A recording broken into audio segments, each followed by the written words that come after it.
Just wanted to show you guys a few updates that are coming along with the new version. I know with the version that you have, I want to show you one thing that I've improved here.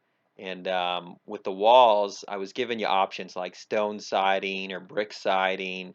And I was going to give this to you where you could click these on and off, obviously. But I was going to have to build and make decisions for you. And in the end, it was kind of a poor way of constructing this. But what I realized is instead, I can give you first and second floor options. And they're basically going to be exactly the same materials, but one just builds for the first floor, and you now have access. And now what I can do when I build this, I can just copy and paste my materials everywhere.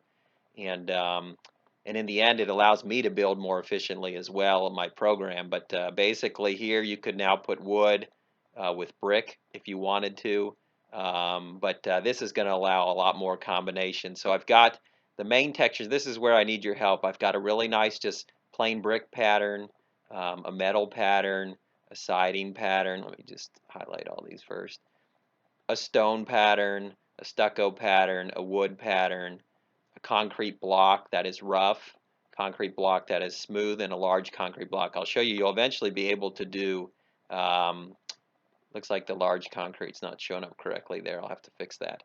But eventually you'll be able to do office buildings as well, skyscrapers, that sort of thing. And I'm going to have to add some windows to get that feature down. But it's really neat. This allows me to build much more efficiently, probably how I should have done in the first place. But all good ideas come in time.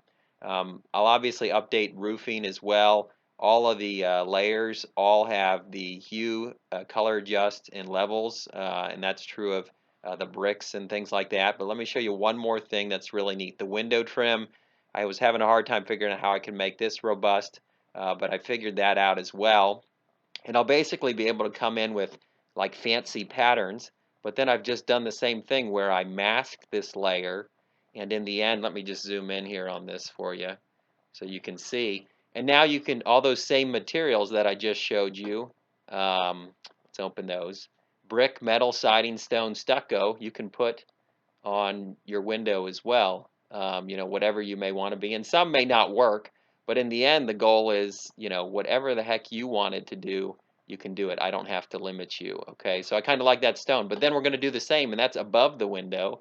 And now I've just basically duplicated the same ideas to below the window. So if you want to put metal below the window or brick below the window, sorry, let's see, that's brick here.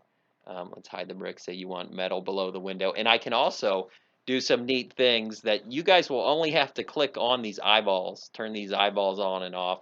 And in the end, I've applied some effects now. I can apply them to the whole folder, and so you get these shadowing effects and three-dimensional type things on the building. So I know not all this is going to be good for us golfing community because we're not going to get up close to these, but it might even help some other people around Unity as well. But see, now watch. I've got the above a window effect. It has no shading, but I can now go in here and basically add a drop shadow to it and maybe bevel and emboss to it. And now you can see, okay, wow, that's cool. Now I've got something around the window. Maybe I want that to be brick. So you just come back to above the window, you come back to the materials, and let's just change that to brick. And so in the end, the sky's the limit sort of on how this is being built, and I just want it to be very user-friendly, and hopefully you guys will like the new additions. What I need help from you guys on is deciding on any materials I may be missing, any blocks I may be missing. The other thing I'm doing with the blocks is I know some of you may not want to build in Unity, and I also know there's some shadow caster issues with a mesh in Unity, so I may be building a lot more prefab houses in Blender first and then bringing in as one mesh so that you could do shadow casting if you wanted to, but that's just down the road. Anyway, enjoy.